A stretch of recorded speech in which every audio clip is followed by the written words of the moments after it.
As pessoas estão cansadas. As pessoas querem paz. E você pode me mostrar onde existem tais salários? Bem, apenas me diga, por favor. A dinâmica de poder invencível da Rússia está se rompendo sob rebeliões internas. Até agora, as decisões e ações de Putin eram inquestionáveis, mas esse tabu de imunidade foi quebrado com o estrondo alto em 19 de fevereiro. A Duma está se revoltando silenciosamente. Propagandistas leais estão admitindo a derrota na TV. Blogueiros de guerra estão gritando a verdade. Russo.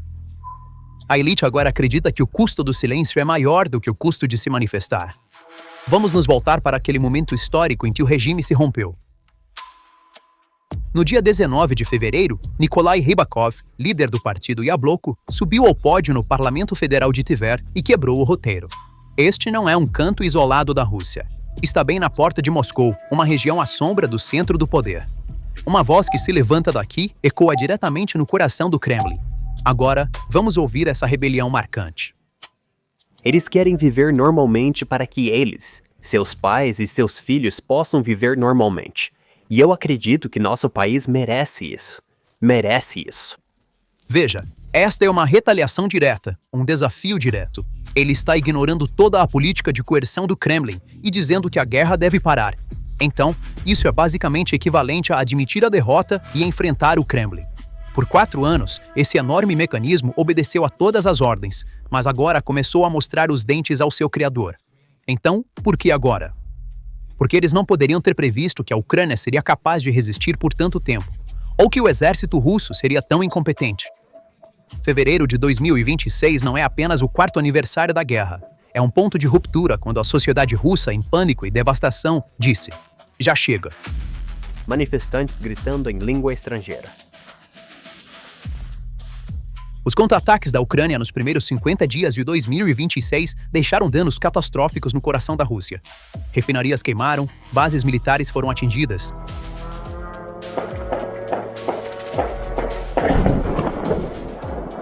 As receitas do petróleo caíram 50%. Isso significa que o comércio parou na Rússia. Putin está agora derretendo o Fundo de Bem-Estar Nacional, o futuro do povo, para financiar a guerra. Fábricas estão fechando, o desemprego está disparando e enormes filas de gás estão voltando. É precisamente por isso que os Rybakov se rebelaram, porque o povo não está mais comprando a propaganda, porque o povo está com fome. O pesado tributo da guerra agora transbordou do palácio para as ruas. A fenda que a guerra na Ucrânia abriu na sociedade russa e na cadeia de lealdade política é enorme, e há 2 pontos no coração deste motim: dinheiro e poder. Esse medo e pânico se espalharam até mesmo para as salas mais seguras do Kremlin, tanto que Alexander Dugin, conhecido como o cérebro de Putin e propagandista do Kremlin, pareceu ter um colapso mental em uma declaração escrita em seu canal do Telegram em 19 de fevereiro. Admitindo que estão ficando para trás na guerra e estão tecnologicamente esmagados, Dugin chegou a sugerir o uso de uma arma especial de destruição em massa, sequestrar líderes ucranianos e até apagar cidades do mapa. Estes não são os planos de um estrategista. Estas são as últimas tentativas desesperadas de um regime que foi encurralado e não tem para onde correr. E quanto a Vladimir Solovyov, aquele rosto familiar que passou anos na televisão estatal contando ao povo russo a fábula de que a vitória está próxima. Agora, ele abaixa a cabeça durante as transmissões ao vivo. Ele admite com a própria boca que a situação é catastrófica. Sim. O principal é não usar palavras complicadas como estagflação. Ou se tudo é uma porcaria e ainda não conseguimos combater esses números estúpidos, bem... Se a P. Solovyov diz, estamos perdidos, na televisão nacional, isso significa que o fogo já tomou conta da chaminé e as chamas chegaram ao sótão do Kremlin. É precisamente neste ponto, neste momento em que o aparato estatal e a propaganda colapsaram, que precisamos olhar para o que está acontecendo por trás das portas fechadas do Kremlin. Os tomadores de decisão estão se afogando na ilusão de informações que eles mesmos criaram, paralisando efetivamente o intelecto do Estado e a capacidade de resolver problemas. Em sua declaração em 15 de fevereiro, o ex-comandante do Exército dos Estados Unidos na Europa, Ben Hodges, resumiu de forma muito clara a situação isolada em que o líder e seu círculo íntimo se encontram. Hodges destaca claramente o pesado tributo e a atmosfera de pânico interna com suas palavras. Não consigo imaginar que tipo de conversas e debates acalorados acontecem dentro do Kremlin ou onde quer que ele esteja. Eu imagino que há algumas pessoas que o mantêm no poder que dizem: "Ei, você está nos destruindo." Esse grito de "você está nos destruindo", que Rhodes menciona, é na verdade apenas a primeira faísca de uma guerra civil silenciosa, mas mortal, que começou no Kremlin, a primeira rachadura na elite. Os silos de informação, a maior fraqueza das autocracias, estão agora reduzindo significativamente as capacidades operacionais do enorme exército russo a zero. No entanto, o problema não é apenas enviar as coordenadas erradas para as linhas de frente. O verdadeiro problema são as guerras de inteligência no coração do Estado. De acordo com análises refletidas na mídia americana e vazamentos da inteligência britânica, o Serviço Federal de Segurança, FSB, e os generais do Exército estão se minando mutuamente. Os famosos arquivos vermelhos colocados na mesa do líder não contêm a verdade, mas vitórias falsas fabricadas por burocratas que buscam escapar da próxima purga. O círculo de conselheiros ao redor do líder transformou-se em uma câmara de eco mortal que refina apenas o que eles querem ouvir, em vez de transmitir a pura verdade do campo. Más notícias são filtradas à medida que sobem, as perdas são minimizadas, falhas logísticas massivas são encobertas. E quando chega à mesa, tudo é transformado em um quadro de progresso conforme o planejado. Por outro lado, a alegação de Ryabkov pode parecer de fora como um erro político ou um desabafo incontrolado de raiva. Na realidade, essas vozes são o fogo de uma grande rebelião iniciada por elites tentando escapar de um navio afundando que perdeu seu rumo. As realidades concretas no terreno têm o hábito implacável de derrubar até as portas de palácios mais seguras. E neste momento, essa porta de mármore está sendo empurrada não apenas por falhas logísticas massivas nas linhas de frente, mas também pelo instinto de sobrevivência das elites que perderam bilhões de dólares em riqueza. Esse isolamento combinado com a crescente paranoia sobre traição interna faz com que as elites procurem maneiras de abandonar esse gigante afundando. Uma fuga de capitais silenciosa, mas massiva, está ocorrendo de Moscou para Dubai e Hong Kong. De fora, o apelo de Ryabkov no Conselho de Tver pode parecer nada mais do que um erro de cálculo político ou um surto incontrolado de raiva. Na realidade, essas vozes são o fogo de uma grande rebelião acesa por elites, tentando escapar de um navio afundando que perdeu completamente seu rumo, buscando salvar-se e culpando o líder. A estrutura do regime, que parece monolítica e inquebrável do lado de fora, está mostrando sinais de rebelião irreparável a nível local. Burocratas de nível inferior, chefes de polícia e membros de conselhos locais não querem mais ser escudos defendendo as decisões equivocadas do governo central contra seu próprio povo.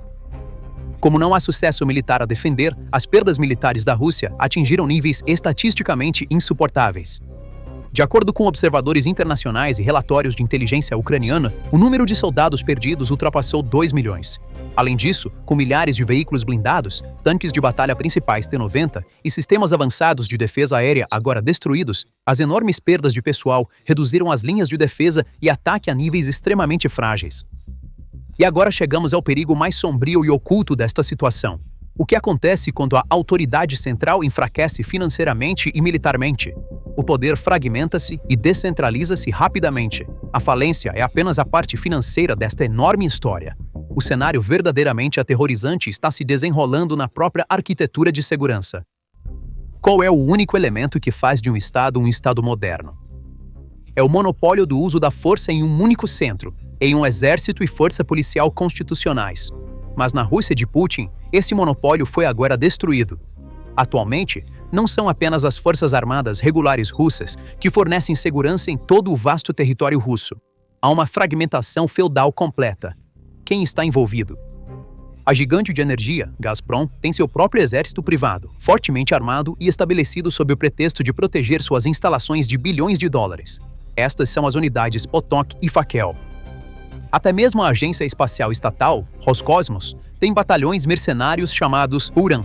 Empresas militares privadas com temas religiosos, como a Cruz de Santo André, financiadas pela Igreja Ortodoxa Russa, estão ativas no terreno. Claro, não devemos esquecer os enormes batalhões Akhmat do líder checheno Ramzan Kadyrov, leais apenas a ele, não a Moscou. Além destes, existem forças de milícia voluntárias estabelecidas por governadores regionais por iniciativa própria e milhares de mercenários armados por oligarcas para proteger seus próprios bens. Então, o que significa esse quadro desconcertante?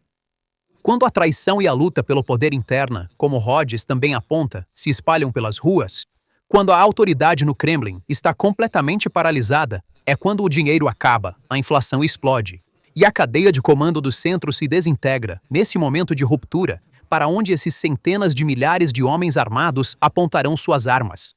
Para a Ucrânia? Absolutamente não. Totalmente uns contra os outros. Isso agora está à beira do moderno senhorio da guerra. Quando os generais em Moscou não puderem pagar os soldados na frente ou nos quartéis, esses soldados ficarão sob o comando do oligarca regional que lhes fornece refeições quentes e dinheiro. O que você acha que esses senhores da guerra vão lutar? Por ideologia? Não, por controle direto e dinheiro. Soldados da Gazprom e milícias de governadores locais entrarão em confronto para tomar poços de petróleo na Sibéria. A ferrovia Transiberiana, a linha ferroviária mais longa do mundo, se tornará uma vasta rede criminosa onde um exército mercenário diferente extorque tributos a cada 100 quilômetros. Portos, refinarias e centros de logística serão os principais alvos desses senhores da guerra. As elites em Ryabkov e Tver veem essa tempestade se aproximando com muita clareza. O que se aproxima não é apenas uma derrota militar na fronteira ucraniana. O que se aproxima é uma sangrenta guerra civil, ao estilo da Iugoslávia, mas em uma região armada com armas nucleares. A voz trêmula de Ryabkov no parlamento não é apenas um apelo pela paz humana. É o grito de puro horror diante do caos feudal que se aproxima. A Rússia está sendo arrastada para uma versão muito mais destrutiva e moderna da sangrenta guerra civil que ocorreu durante a Revolução Bolchevique de 1917. No momento em que o punho de ferro de Moscou se quebrar, o mapa da Federação Russa começará a se despedaçar impiedosamente. E no coração desse caos está a maior bomba pronta para explodir, as repúblicas étnicas. Quando você olha para mapas na mídia ocidental, vê a Rússia como uma massa de terra monolítica de uma única cor. Mas isso é uma grande mentira.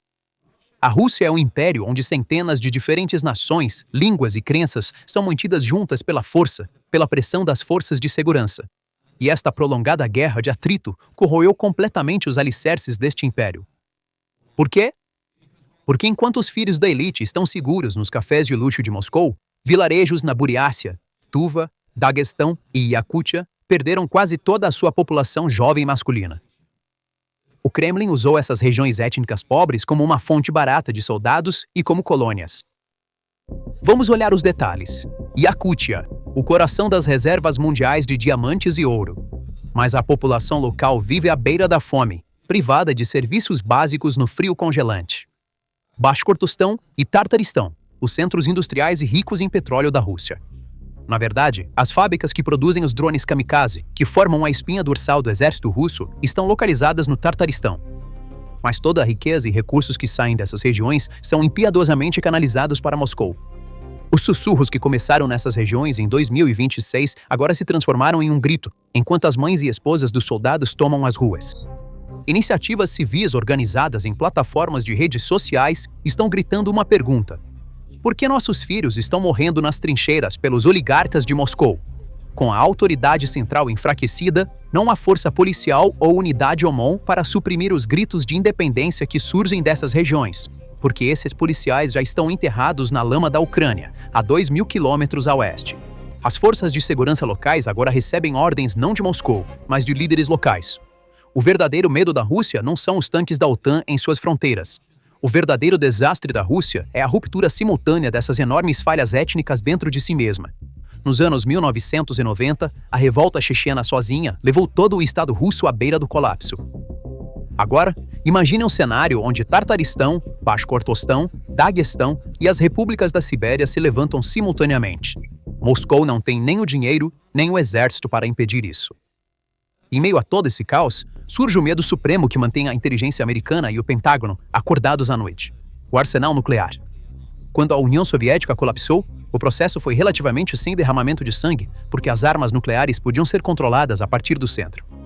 Mas hoje, com o monopólio da violência da Rússia quebrado, o que acontecerá com aqueles arsenais massivos protegidos pela 12ª Diretoria responsável por armas nucleares táticas?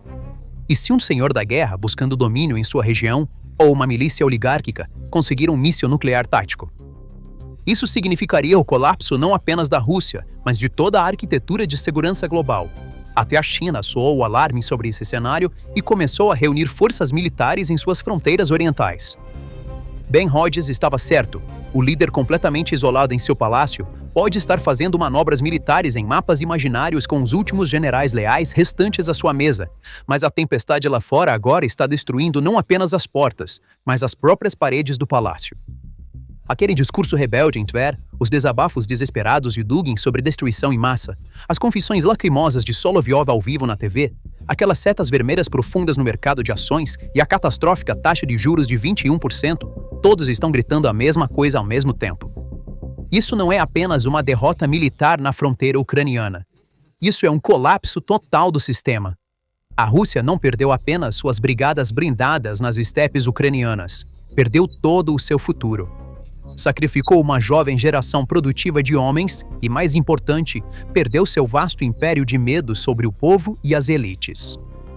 Ninguém teme mais a ira do Kremlin porque todos estão preocupados em se alimentar, proteger suas riquezas e sobreviver à tempestade que se aproxima. Legisladores estão exigindo respostas do púlpito, propagandistas estão chorando, o povo está faminto e irritado e o líder está mais sozinho do que nunca em seu palácio. Este é o suicídio de uma superpotência. Fevereiro de 2026, o vórtice escuro criado pelo afundamento de navios gigantes suga impiedosamente tudo ao seu redor, até mesmo seus aliados mais fortes. E agora estamos testemunhando ao vivo um dos maiores suicídios geopolíticos da história, uma vasta geografia devorando a si mesma. A guerra pode um dia terminar formalmente em uma mesa diplomática com um acordo internacional sobre a fronteira ucraniana. Mas a verdadeira guerra da Rússia está apenas começando dentro de si mesma em seu próprio solo. Nesta nova guerra, as linhas de frente não serão Kiev ou Donbas. Elas serão as ruas de luxo de Moscou, as instalações de energia da Sibéria e as sangrentas praças independentes das repúblicas étnicas. Então, o que você acha desse desenrolar massivo? Como a divisão de um gigante armado nuclearmente entre exércitos privados, senhores da guerra e grupos étnicos mergulharia o mundo em uma crise de segurança? Você acha que a China interviria nos territórios do extremo oriente da Rússia em tal cenário? Então, quais são seus pensamentos sobre este tópico? Por favor, compartilhe suas opiniões nos comentários. Para se manter informado sobre as análises exclusivas da PPR Global, inscreva-se em nosso canal e lembre-se de ativar as notificações. Obrigado por nos escolher. Obrigado por nos escolher. Obrigado por nos escolher.